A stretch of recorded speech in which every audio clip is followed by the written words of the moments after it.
Wesley's got his strength back, I'm starting him on the machine tonight. Tyrone, you know how much I love watching you work. But I've got my country's 500th anniversary to plan, my wedding to arrange, my wife to murder, and Gilda to frame for it. I'm swamped. So, I procrastinated, y'all.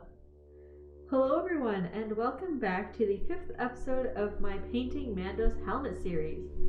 Today, well, as you can probably see from the intro, I was swamped. I had so much to do. So this episode is kind of a bit of a slapdash effort that was done in like 2 hours.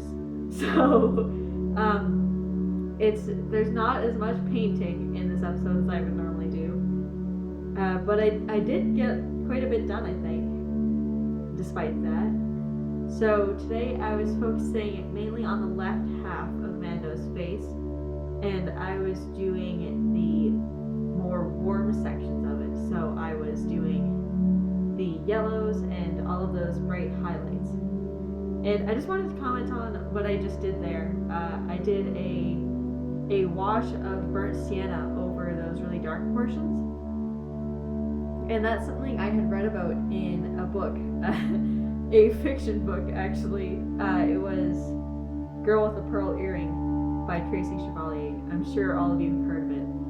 But if you didn't know, that book is about a painter.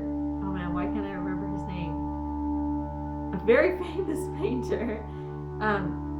And there was this kind of offhand comment where he was painting this dress and he did it all in black, and then he did a wash of blue over it to make it blue. And I was like, oh my gosh, that is so cool. What if I did that but the opposite? So I did that really dark blue that you saw there, and then I put a wash of brown over top of it to make it more brown. So I thought that was just kind of a little neat trick that I would share, and I thought it actually worked out pretty cool. So right now I'm just doing some more of the highlights. I did put on some straight white just because I wanted to get that highlight in there solid, so I didn't forget about it later on. I mean, I don't think I would have forgotten about it because it's really big, but still I wanted to just block that in there.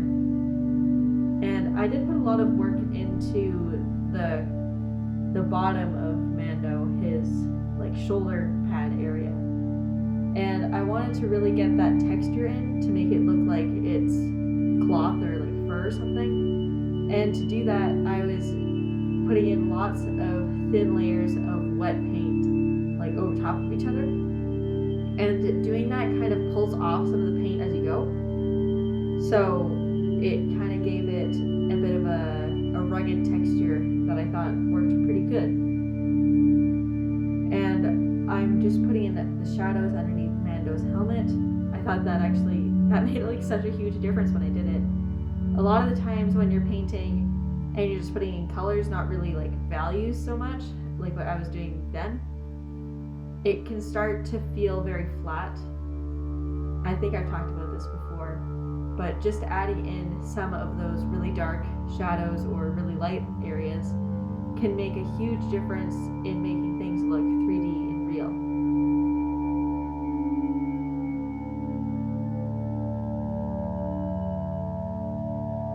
And of course, I went back into some areas that I did last episode just to make them more opaque. I wasn't really happy with that one area of color. I thought it was too thin for me, and it still is, so I'll probably keep going back to it until this painting is done.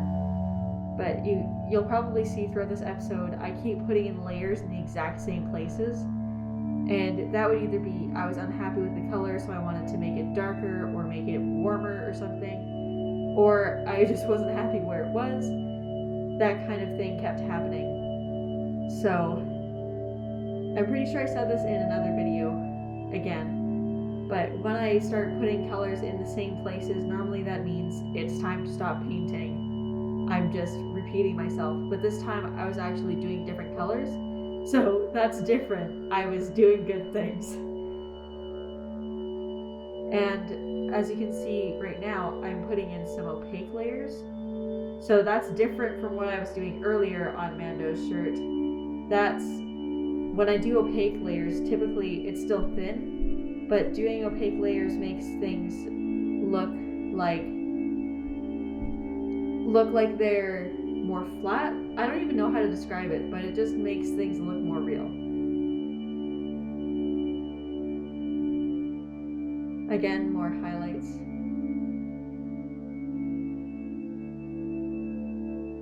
A lot of times when I'm painting, I find that I get really stuck in the details. So as you can see here, I'm doing the same areas over and over again. But every time I go through, it's slightly different, and it gets closer to what the picture looks like.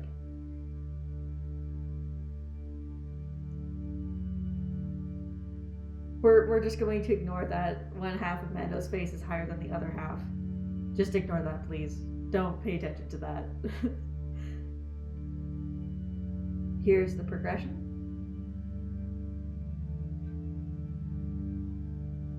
That was last episode. And here's today. And I'm just gonna blur this a little bit. There we go. That's what it should look like. So thank you so much for watching. I hope you enjoyed this episode and stay tuned for next week. Bye!